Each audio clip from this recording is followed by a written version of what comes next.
பாதுகாக்க வேண்டும். எவ்வளவு குர்ஆன் ஹதீஸ் என்று பேச்சு நம்மளுடைய நாவில் வந்து கொண்டிருக்கும். ஆனால் ஒரு முறை கூட அந்த ஹதீஸுடைய உண்மையான விளக்கமும் அர்த்தமும் நமக்கு தெரியாமல் இருக்கிறது.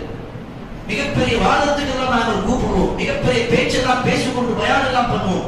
ஆனால் சில பேரை தவிர பல பேருக்கு அந்த ஹதீஸ் என்ற வார்த்தைக்கு பொருள் தெரியாமல் இருக்கிறது. அப்ப இந்த குர்ஆனை படித்து பார்த்தால்தான் நமக்கு தெரியும். இப்ப அந்த ஹதீஸுடைய உண்மை என்ன, அதை நாங்கள் புரிந்து கொள்ள வேண்டும். இந்த ஹதீஸ் குர்ஆனுக்கு நிகரமாக கிடையாது, ஆனால் குர்ஆனுக்கு பிறகுதான். அல்லாஹ்வுடைய வார்த்தைக்கு நிகராக எந்த ஒரு வார்த்தையும் கிடையாது. அல்லாஹ் நஸல அஹ்ஸனல் ஹதீஸ், அல்லாஹ் இறக்கிய இந்த வார்த்தை தான் மிக அழகான சொல். ஆனால் அதற்கு பிறகு அதனுடைய தெளிவு விளக்கம் இந்த ஹதீஸ்.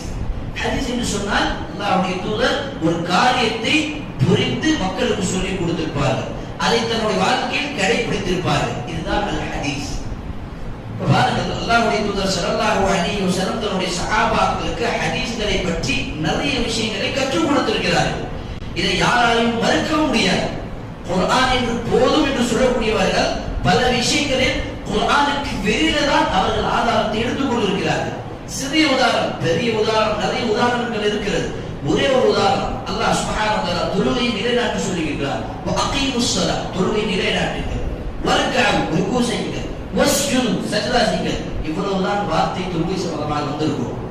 ஆனால் அந்த தொழுகை எப்படி தொழ வேண்டும், எந்த நேரத்தில் தொழ வேண்டும், என்ன துஆவை படிக்க வேண்டும், என்ன சூராவை படிக்க வேண்டும், அதிலே தவறுவதால் என்ன செய்ய வேண்டும், இதெல்லாம் நமக்கு எங்கே கிடைக்கும்? அல் ஹதீஸ். அதற்காக அல்லாஹ் சுப்ஹானஹு வ தஆலா பல இடங்களில் சூரத்து தௌபா 3வது அத்தியாயம், சூரத்து ஆலி இம்ரான் 3வது அத்தியாயம், சூரத்து நிசா 4வது அத்தியாயம், சூரத்து பக்ரா 2வது அத்தியாயம், யா அய்யுஹல்லதீன ஆமனு, ஈமான் கொண்ட மக்களே, அஜீபுல்லாஹ், அல்லாஹ்வை பின்பற்றுங்கள், அவனை கடைபிடிங்கள், அவருடைய பேச்சை கேட்டு நடங்கள். அஜீபுர் ரசூல், அவருடைய தூதரை கடைபிடிங்கள். அப்ப அல்லாஹ் எந்த இடத்தில் தன்னை பின்பற்றுவதற்கு கட்டளையிடுகிறாரோ அடுத்த வார்த்தை அந்த தூதரை பின்பற்ற வேண்டும்.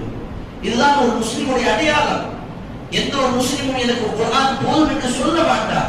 ஆனால் ஆச்சரியமான விஷயம் என்ன தெரியுமா?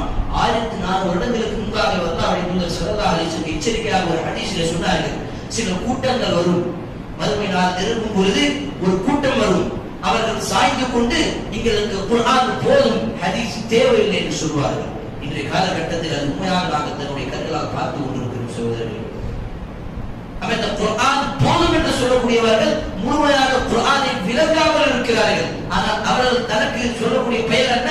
அஹ்லுல் குர்ஆன். அல்லாஹ் பாதுகாக்க வேண்டும். அஹ்லுல் குர்ஆன். அப்ப அஹ்லுல் குர்ஆன்